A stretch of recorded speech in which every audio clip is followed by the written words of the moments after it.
The Brahminical culture during the time of Lord Caitanya in the Kali Yuga had undergone tremendous changes. They had become very rigid. They had become very stifled in their concepts. They were claiming simply by birthright that they were Brahmanas. Therefore, when the Mohammedan rulers came and started sprinkling water, then they would not accept them back, anyone who was sprinkled. It was such an easy thing to convert someone.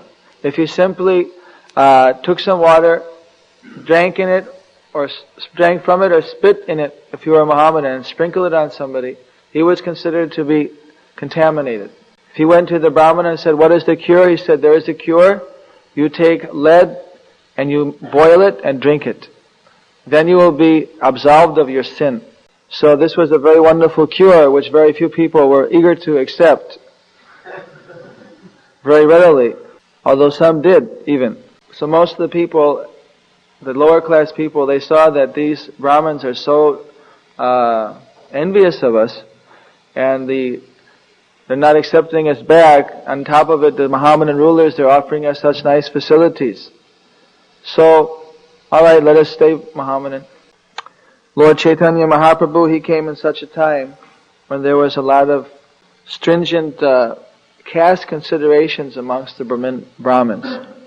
So before Lord Chaitanya came, of course in the line of Sri Madhvacharya, there was an understanding of Krishna.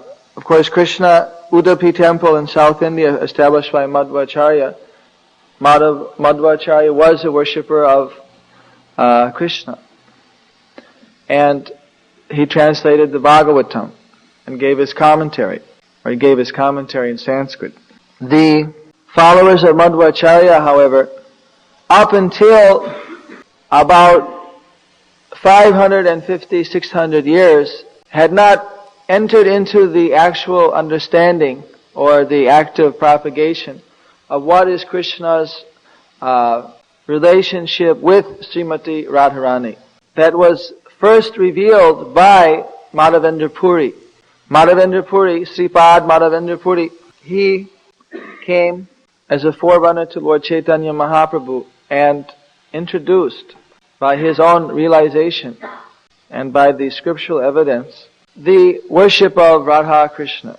And he was completely absorbed in worshipping Radha Krishna. He had many disciples, of which the prominent disciple was Ishvara Puri. Ishvara Puri was not the prominent disciple in terms of constant association, in terms of high learning. There were other people who considered themselves more advanced in learning, who considered themselves more intimate. But Ishvara Puri was very eager to get the mercy of Madhavendra Puri.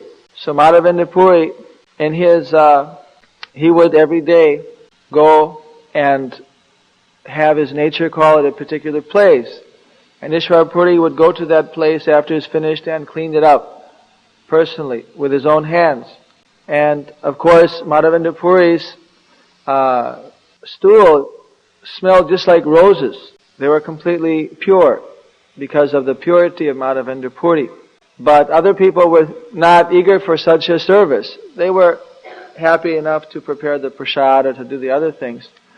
But they just more or less avoided that particular service. While Ishvara Puri, he was very eager to take the most menial position with his spiritual master. So he was looking every chance he could get for doing the most insignificant menial service for Madhavendra Puri. And in the end of Madhavendra Puri's manifested pastimes, he was absorbed in so much ecstatic symptoms that even where he would lay, he wouldn't get up for anything. That was also cleaned up by Ishvara Puri. So, in this way, Ishvara Puri, he actually got the full blessing of Madhavendra Puri for his complete humility and surrender and service. And therefore, he was so fortunate as to be the spiritual master of Sri Chaitanya Mahaprabhu. So, today is a very wonderful day, because Sri Madhavendra Puri actually, by his mercy, one can become immediately enthused with pure devotional service. He is the one who has brought first the worship of Radha Krishna into this world. as a forerunner of Lord Chaitanya, who introduced it on the broad scale. But Lord Chaitanya allowed Madhavendra Puri to manifest that first and give his devotee, therefore, some special recognition. Madhavendra Puri was never interested in personal recognition. He would always, in fact, he became very famous as a great devotee. And so crowds would come to have his darshan, and he would always have to run away because he did not want to get so much attention. There was no organization and such to protect people in those days from no private quarters. It was a different time, a different situation. And when that many people came crowding, then it was a disturbance for one's devotional service, because most of the people wanted some quick blessing so that they can have. I remember I was walking down the street in one town, and one lady came right in the middle of the street, paid a complete full dandavat. I had to stop, she's like laid right across the road. Then jumped up, grabbed my feet, and she started wailing and saying, please, please, my daughter has got a stomach disease you have to cure. Please give me the blessing. And then, if you don't give the blessing or, the magic, you have to give some either talisman or blessing or something, then you're on a quarterback tackle.